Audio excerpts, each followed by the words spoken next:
नमस्ते। तो एक बार फिर से बहुत बहुत स्वागत है आपका अपने इस चैनल पर जिसका नाम है डिवाइन नारी। तो आज हम बात करने वाले हैं कि क्या ओव्यूलेशन के बिना भी पीरियड आ सकता है, यानी कि आपको हर महीने ब्लीडिंग हो रही है लेकिन आपका ओव्यूलेशन नहीं हो रहा है। तो अगर ऐसा होता है तो इसके क्या क्या रीज़न हो सकते हैं और आप कैसे भी पता लगा सकते हो, कैसे डिफ्रेंशिएट कर सकते हो कि ये ओव्यूलेशन के बाद का पीरियड है या मेरा ओव्यूलेशन नहीं हो रहा है। तो बिना देर लगाए स्टार्ट करते हैं वीडियो। और वीडियो पसंद आए तो इसे लाइक कीजिएगा, शेयर कीजिएगा और इस चैनल पर पहली बार आए हैं तो इस चैनल को सब्सक्राइब कीजिएगा ऐसे ही और वीडियोस के लिए। तो सबसे पहले समझते हैं कि ओव्यूलेशन की क्या होता है। ओव्यूलेशन की ओव्यूलेशन पे ऑलरेडी मैं बहुत सारी वीडियोस कर चुकी हूँ। ओव्यूलेशन ये होता है कि जब आपकी ओवरी से एक मैच्योर एग रिलीज़ होता है, उसको हम कहते हैं ओव्यूलेशन। हर महीने ये साइकिल चलता है कि आपके पीरियड्स के मिड साइकिल में आपकी ओवरीज में से एक एग मैच्योर होता है और रिलीज़ होता है। ये तो हुआ ओव्यूलेशन। तो अब पीरियड कैसे आता है कि एवरी मंथ हमारी यूट्रस में एक लाइनिंग प्रिपेयर होती है जिसको एंडोमेट्रियम कहते हैं। ओवरीज में फॉलिकल्स होते हैं जिसमें बहुत सारे एग होते हैं। तो उसमें से कोई एक एग जब मैच्योर होकर रिलीज़ होता है, अगर वो फर्टाइल हो जाता है तो वो यूट्रस में जाके इम्प्लांट हो जाता है, तब हमें पीरियड्स बंद हो जाते हैं। लेकिन अगर वो एग फर्टाइल नहीं होता है, यूट्रस में जाके इम्प्लांट नहीं होता है, तो जो लाइनिंग है वो शेड होने लगती है और बाहर आने लगती है, जिसे हम पीरियड कहते हैं।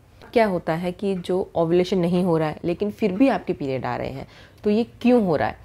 क्योंकि क्या होता है कि जो ओव्यूलेशन के बाद जो ब्लीडिंग होती है उसको पीरियड कहा जाता है। लेकिन आपको अगर ओव्यूलेशन नहीं हो रहा है, जिसे एनओव्यूलेशन कहते हैं, ये अगर नहीं हो रहा है तब भी आपको पीरियड आ रहा है, तो उसको पीरियड नहीं कहते हैं, उसको सिंपली आप ब्लीडिंग कह सकते हो या AUB यानी कि एबनॉर्मल यूट्राइन ब्लीडिंग ये कहा जाता है। तो ये क्यों होता है कि हर मंथ यूट्रस में एक लाइनिंग प्रिपेयर हो रही है, जब क्या होता है कि काफ़ी टाइम हो गया है कि यानी कि जो ओव्यूलेशन तो हुआ नहीं है, तो अब बनते बनते जो लाइनिंग है वो काफ़ी थिक हो जाती है, जो परत होती है यूट्रस के अंदर वो काफ़ी थिक हो जाती है, तो अपने ही वेट से वो गिर जाती है, तो आपको वो ब्लीडिंग होने लगती है, जिसको आप पीरियड कहते हो। और दूसरा रीज़न क्या हो सकता है कि ओव्यूलेशन के बिना भी आपको पीरियड क्यों आ रहा है? क्योंकि जो साइंटिफिकली अगर देखा जाए तो यही होता है कि ओव्यूलेशन होगा उसके बाद ही पीरियड आएगा। लेकिन अगर आपको ओव्यूलेशन नहीं हो रहा है और फिर भी पीरियड आ रहा है, तो वो यूट्रस की लाइनिंग कैसे शेड हो जाती है अपने आप? सेकंड रीज़न क्या होता है कि आप कुछ हैवी वर्कआउट करते हो, इस वजह से वो जो लाइनिंग है अपने आप ही शेड होने लगती है। थर्ड रीज़न क्या हो सकता है कि आपका जो एस्ट्रोजन लेवल है वो अचानक से ड्रॉप हो जाता है कभी, क्योंकि अगर आपको ओव्यूलेशन नहीं हो रहा है, पीरियड्स नहीं आ रहे हैं, तो आपकी बॉडी में जो हार्मोन्स इम्बैलेंस है बहुत ज़्यादा, तो उस वजह से अगर एस्ट्रोजन ड्रॉप हो जाता है तब भी जो यूट्रस की लाइनिंग है वो अपने आप शेड हो जाती है, तो आपको ब्लीडिंग होने लगती है। तो इसको वैसे मेडिकल टर्म में कहें या साइंटिफिकली इसको कहें तो आप सिर्फ ब्लीडिंग कह सकते हो, यूट्राइन ब्लीडिंग। क्योंकि जो एक पीरियड जो एक टर्म है वो ओव्यूलेशन होता है, उसके बाद जब एग इम्प्लांट नहीं हो पाता है, उसके बाद जो यूट्रस की लाइनिंग शेड होती है, वो एक्चुअल में पीरियड कहा जाता है। अब बात आती है कि ऐसे क्या सिम्टम्स हैं, यानी कि आप कैसे पता लगाओगे कि ओव्यूलेशन नहीं हुआ है, ये बिना ओव्यूलेशन के मेरा पीरियड आया है। अब इसमें क्या है कि एक तो जो सब फर्स्ट रीज़न आता है कि आपका जो साइकिल है वो लंबा है, यानी कि जो आपका मतलब इरेगुलर है कि आपको वैसे जो नॉर्मली जो पीरियड कहा जाता है वो आते हैं 24 दिन से लेके अगर 35 दिन का अगर आपका साइकिल रहता है तो ये नॉर्मल कहा जाता है। लेकिन अगर 24 दिन से कम है या 35 दिन से ज़्यादा है तो ये माना जाता है कि आपका ओव्यूलेशन नहीं हो रहा है, क्योंकि जो ओव्यूलेशन होता है वो मिड साइकिल में होता है, यानी कि पीरियड के 14th डे पे, 14 या 15 डे पे होता है, और उसके 14 डे के बाद आपका पीरियड आ जाता है। यानी कि अगर आपका 28 दिन का साइकिल है तो आपको 14वें या 15वें दिन आपका ओव्यूलेशन होगा और उसके 14 दिन बाद आपको पीरियड आता है। लेकिन अगर आपका 35 दिन से ज़्यादा का साइकिल है तो इसका मतलब केस रहता है कि आपका ओव्यूलेशन नहीं हो रहा है। तो फर्स्ट तो इसमें यही आता है कि आपका जो साइकिल है वो काफ़ी लंबा रहता है, यानी कि कभी 40 दिन पे है, 45 दिन पे है, या कभी हो सकता है किसी को 20 दिन पे ही आ जाते हैं पीरियड्स। और सेकंड इसमें रहता है कि आपके पीरियड्स बीच में मिस हो जाते हैं, यानी कि 1 महीने नहीं आया, 2 महीने नहीं आया, दूसरे महीने आया, फिर नहीं आया, या 1.5-2 महीने बाद, 3 महीने बाद ऐसे अगर आया है तो इसका मतलब आपका ओव्यूलेशन नहीं हो रहा है। क्योंकि ऑब्वियस सी बात है अगर पीरियड मिस हो रहे हैं, पीरियड्स नहीं आ रहे हैं, तो ओव्यूलेशन नहीं हो रहा है। तो ये रहते रहते क्या होता है, जो लाइनिंग थिक बनती जाती है तब वो अपने वेट से गिर जाती है। और थर्ड इसमें होता है कि आपका या तो पीरियड बहुत हैवी आता है या बहुत लाइट पीरियड आता है। अब हैवी पीरियड क्या आप डिफ्रेंशिएट कर सकते हो उसमें कि जो आपको दिन में 3 या 4 पैड से ज़्यादा आपके यूज़ हो रहे हैं, आपको जल्दी जल्दी पैड चेंज करने पड़ते हैं, ये आप हैवी ब्लीडिंग कंसीडर कर सकते हो। ये बड़े बड़े क्लॉट्स आते हैं जब लाइनिंग थिक हो जाती है तो। और दूसरा कि आपको बहुत लाइट ब्लीडिंग होती है, यानी कि बहुत ही कम। कुछ लोगों को तो होता है कि पूरा पूरा दिन उनको पैड चेंज करने की ज़रूरत ही नहीं पड़ती है, बहुत हल्की फुल्की सी ब्लीडिंग होती है। तो ये भी सिम्टम देखा जाता है कि आपका ओवुलेशन नहीं हो रहा है, ये एबनॉर्मल यूट्राइन ब्लीडिंग है आपको। और नेक्स्ट इसमें होता है कि आपकी ये जो डिस्चार्ज होता है ओवुलेशन से पहले और ओवुलेशन के ड्यूरिंग द ओवुलेशन आपको वजाइनल डिस्चार्ज होते हैं। अगर वो नहीं हो रहे हैं, यानी कि आपके मिड साइकिल में, महीने के बीच में आप नोटिस करते हो कि आपको कुछ डिस्चार्ज होते हैं, लेकिन अगर वो नहीं हो रहे हैं, जो एग वाइट सा डिस्चार्ज होता है ओवुलेशन के टाइम पे, या उससे पहले थोड़ा सा थिक येलो सा डिस्चार्ज होता है, अगर ऐसे डिस्चार्ज आपको नहीं हो रहे हैं थ्रू आउट द मंथ, तो इसका मतलब इस महीने आपका ओवुलेशन नहीं हुआ है। तो ये जब सारे सिम्टम्स होते हैं कि आप नोटिस कर सकते हो कि आपका ओवुलेशन नहीं हुआ है। और इसके साथ आता है आपका एक basal body temperature. Basal body temperature यानी कि जब आप फुल रेस्ट पे होते हो उसके बाद आपका जो बॉडी टेम्परेचर है वो आपको मेज़र करना होता है। ये अगर आप इसको छोड़ भी तो बाकी सिम्टम से आप पता लगा सकते हो, क्योंकि ये टेम्परेचर क्या होता है कि आपका ओवुलेशन जो डेज़ होते हैं उस टाइम पे ये टेम्परेचर आपका इंक्रीज़ हो जाता है। अगर ओवुलेशन नहीं हो रहा है तो आपका ये टेम्परेचर इंक्रीज़ नहीं होता है। तो ये आप चेक करना होता है आपके मिड साइकिल में आपको। लेकिन अगर इसको आप छोड़ भी दो तो बाकी सिम्टम्स सफिशेंट होते हैं आपको ये पता लगाने के लिए, क्योंकि जब हम प्रेगनेंसी प्लान करने लगते हैं तभी हम ये सारी चीज़ें नोटिस करने लगते हैं। उससे पहले तक तो हम इन सब चीज़ों पे ध्यान ही नहीं देते हैं। तो जब हम प्रेगनेंसी प्लान करने लगते हैं तो अब इन चीज़ों को बारीकी से जब समझने लगते हैं कि कब ओवुलेशन होता है, कैसे ओवुलेशन होता है, या कंसीव कैसे होता है, या हमारी बॉडी में क्या क्या चेंजेस आते हैं ओवुलेशन के टाइम पे, कि क्या क्या हमें नोटिस करना होता है, तो ये इन सब चीज़ों को हम जब बारीकी से जब हम समझने लगते हैं तो ये छोटी छोटी चीज़ें हमें अपने आप नोटिस होने लगती हैं। तब हमें समझ में आता है कि हाँ एक्चुअल में ये प्रोसेस कैसे होता है, या क्या होता है, या मुझे अपनी बॉडी में क्या चेंजेस फील हो रहे हैं उस टाइम पे। तब आप ये आइडिया लगा लेते हो कि हाँ ओवुलेशन हो रहा है या नहीं हुआ है इस मंथ। तो नेक्स्ट पॉइंट आता है कि ऐसे क्या रीज़न होते हैं कि हमारा ओवुलेशन नहीं हो रहा है। तो इसमें देखो ये जो सारा जो होता है ये हार्मोन्स का ही खेल होता है सारा। तो जब भी हमारी बॉडी में जो भी रिप्रोडक्टिव सिस्टम है उसमें कुछ भी अगर डिस्टर्बेंस आता है, कुछ भी गड़बड़ होती है, तो ये सारा हार्मोन्स का ही इम्बैलेंस कहा जाता है।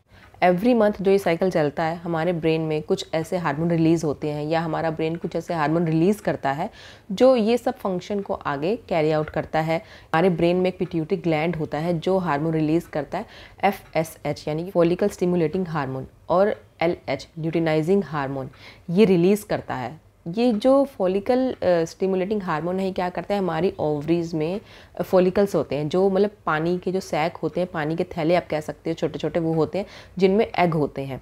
तो ये क्या करता है, इसमें जब एक एग उसमें बनने लगते हैं तो उसमें से एक फॉलिकल में होता है जो एग मैच्योर होने लगता है।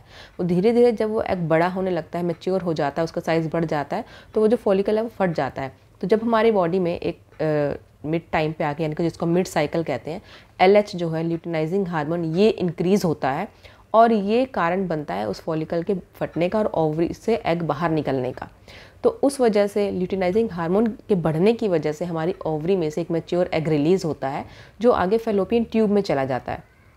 अब क्या होता है कि जब ये जो पिट्यूटरी ग्लैंड है या तो ये सही से काम नहीं कर रहा है, सही से हार्मोन रिलीज़ नहीं कर रहा है जितने चाहिए, LH उतना इंक्रीज़ नहीं हो पा रहा है हमारी बॉडी में, या जो FSH है यानी कि फॉलिकल स्टिमुलेटिंग हार्मोन है इसमें कमी है, हमारी ओवरीज में एग तो बन रहे हैं लेकिन वो बढ़ नहीं रहा है, मैच्योर नहीं हो रहा है, मैच्योर हो गया लेकिन वो सही टाइम पर रिलीज़ नहीं हो रहा है, तो क्या होता है कि जो फर्टिलाइजेशन प्रोसेस है या जो ओव्यूलेशन है वो नहीं हो पाता है। और सेकंड रीज़न क्या होता है कि एंड्रोजन हार्मोन, यानी कि आपकी बॉडी में एंड्रोजन हार्मोन ज़्यादा हो जाता है।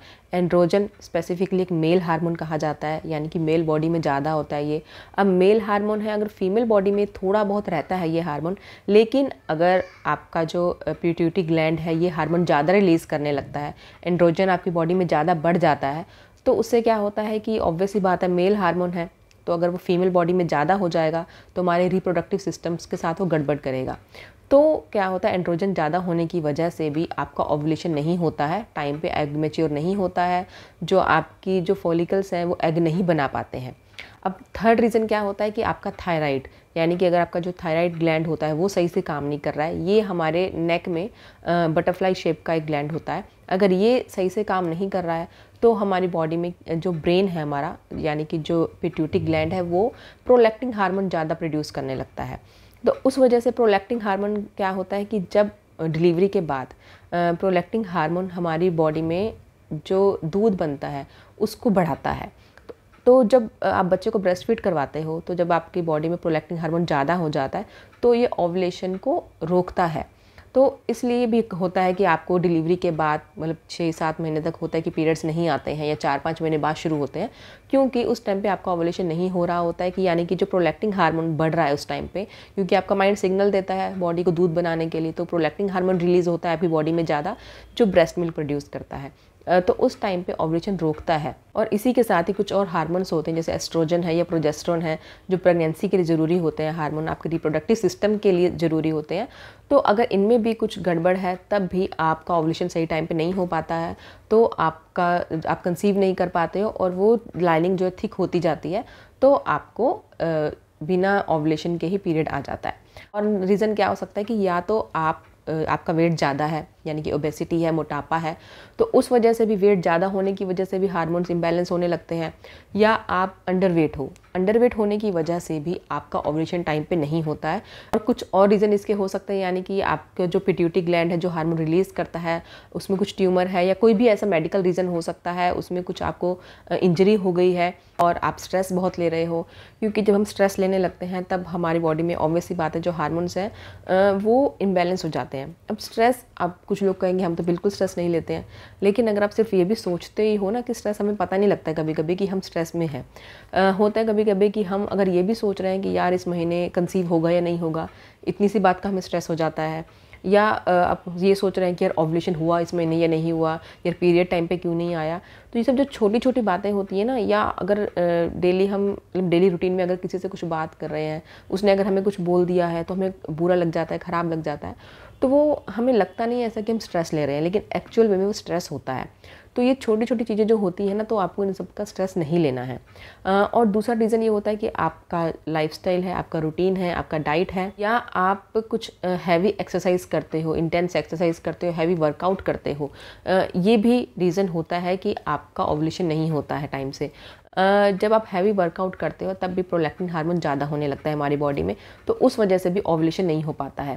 और पीसीओडी या पीसीओएस, ये भी हार्मोन इम्बैलेंस की वजह से ही होता है कि आपकी ओवरीज में कुछ सिस्ट बन गए हैं, वो एग मैच्योर नहीं कर पा रही है, या छोटे छोटे एग रिलीज़ होते हैं जो इमेच्योर एग होते हैं, जो फर्टाइल नहीं हो पाते हैं।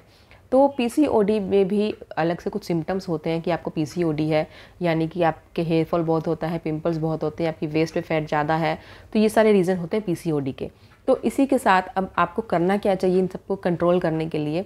सबसे पहले जो आप खुद कर सकते हो, अगर बहुत एक्सट्रीम नहीं है तो आप ये खुद कर सकते हो। सबसे पहले तो आपको स्ट्रेस नहीं लेना है, आपको थोड़ी मतलब लाइट एक्सरसाइज करनी है। अगर आपका वेट बहुत ज़्यादा है, यानी कि वेट मैनेज करना है आपको, अगर ज़्यादा है तो कम करना है, कम है तो ज़्यादा करना है।